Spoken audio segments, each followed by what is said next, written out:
ಯಾವಾಗಲೂ ಅಷ್ಟೇ. 10 ವರ್ಷ ನೀವು ಲೋಕಸಭೆಯಲ್ಲಿದ್ದಿರಿ, ನಿಮ್ಮ ಪದಗಳು ಯಾವ ರೀತಿ ಇರಬೇಕು?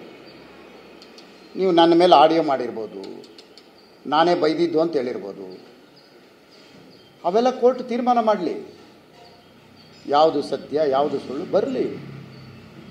ಆದರೆ ನನ್ನನ್ನು ರೇಪಿಸ್ಟ್ ಅಂತ ಕರೀತೀವಿ.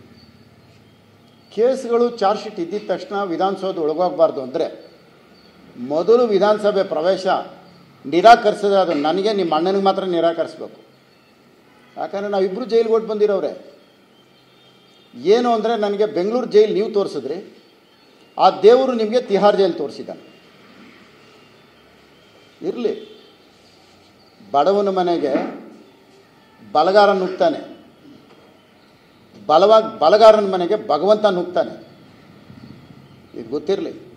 ಇನ್ನು ಮುಂದಕ್ಕಾದರೂ ಈ ಹನಿ ಟ್ರಾಪ್ ಮಾಡಿಸೋದು, ಜಾರಕಿಹೊಳಿನ ಜೀವನ ಹಾಳು ಮಾಡೋದು, ಮುನಿರತ್ನನ ಮೇಲೆ ರೇಪ್ ಕೇಸ್ ಹಾಕ್ಸೋದು, ಈಗ ಇನ್ಯಾರೋ ಒಬ್ಬರು ತುಂಬ ಹಾರಾಡ್ತಾಯಿದ್ರು, ಅವರೇನೋ ಇಕ್ಕಿದಂಗೆ ಸುಮ್ಮನಾಗ್ಬಿಟ್ಟವ್ರೆ. ಅವ್ರದ್ದೇನೋ ಮಾಹಿತಿ ಬರ್ತಾಯಿದೆ, ನೋಡೋಣ ಅವ್ರನ್ನ ಯಾವ ರೂಪದಲ್ಲಿ ಮಟ್ಟ ಹಾಕಿದಿರೋ ಗೊತ್ತಿಲ್ಲ. ಇನ್ನು ಮುಂದೆ ಆದರೂ ಇದನ್ನು ಬಿಟ್ಬಿಟ್ಟು ಬೆಂಗಳೂರು ನಗರನ ಅಭಿವೃದ್ಧಿ ಮಾಡೋದ್ರ ಕಡೆ ಗಮನ ಕೊಡ್ರಿ, ಭ್ರಷ್ಟಾಚಾರ ಕಡಿಮೆ ಮಾಡಿಸಿ, ಬೆಂಗಳೂರು ನಗರದ ಜನತೆಗೆ ನ್ಯಾಯ ಒದಗಿಸಿ.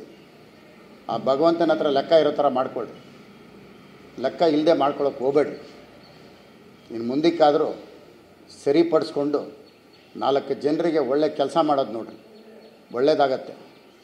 ಅಮಿತ್ ಶಾನ ಮೆಚ್ಚಿಸೋದಕ್ಕೋಸ್ಕರನೋ ಕಾಂಗ್ರೆಸ್ ಅವ್ರನ್ನ ಎದುರಿಸೋಕ್ಕೋಸ್ಕರನೋ ಇಲ್ಲಿ ಕಾಂಗ್ರೆಸ್ ಅವ್ರಿಗೆ ನಾನು ಹೋಗ್ತೀನಿ ಅಂತ ಎದುರಿಸೋದಾಗಲಿ, ಇವೆಲ್ಲ ಮಾಡೋದು ಬಿಟ್ಬಿಟ್ಟು 136 ಜನ ನಿಮ್ಗೆ ಅಧಿಕಾರ ಬಂದೈತೆ, ಈ ರಾಜ್ಯದ ಜನತೆಗೆ ಒಳ್ಳೇದು ಮಾಡೋಂಥದ್ರ ಕಡೆ ಗಮನ ಕೊಡಿ. ದಿನನಿತ್ಯ ಬೆಳಗ್ಗೆ ಎದ್ದರೆ ನಿಮ್ಮ ಮುಖ್ಯಮಂತ್ರಿಗಳ ಗಲಾಟೆ ನೋಡಿ ನೋಡಿ ಜನ ಟಿ ವಿನ ಒಡೆದಾಕೋ ಮಟ್ಟಕ್ಕೆ ಹೋಗ್ತಾ ಇದ್ದಾರೆ. ಇನ್ನು ಮುಂದಕ್ಕಾದ್ರೂ ತಿದ್ಕೊಳ್ರಿ. ಹಣೆಯಲ್ಲಿ ದೇವ್ರು ಏನು ಬರೆದಿರ್ತಾನೋ ಅದಾಗತ್ತೆ. ನೀವು ಒದ್ದು ಕಿತ್ಕೊಂತೀನಿ ಅಂದರೆ ಆ ಟಗರೇನು ನಿದ್ದೆ ಮಾಡೋ ಟಗರಲ್ಲ ಅದು. ನೀವು ಒದ್ದಿದ ತಕ್ಷಣ ಹಂಗೆ ರಾಜೀನಾಮೆ ಕೊಟ್ಬಿಡೋಕ್ಕೆ ಸ್ವಲ್ಪ ಯೋಚನೆ ಮಾಡಿ ಮಾತಾಡಿ. ಇನ್ನು ಮುಂದಕ್ಕಾದರೂ ಅಮಿತ್ ಶಾ ಅವ್ರಿಗೇನೋ ಮೆಚ್ಚುಗೆ ಪಡೆಯೋದಕ್ಕೆ ಓಡಾಡ್ತಾ ಇದ್ದೀರಿ, ಮಾಡಿ, ಒಳ್ಳೆಯದೇ, ನಿಮ್ಗೆ ಒಳ್ಳೇದಾಗಲಿ. ಇನ್ನು ಮುಂದಕ್ಕಾದರೂ ಪದ ಬಳಕೆಗಳು ಸರಿಯಾಗಿ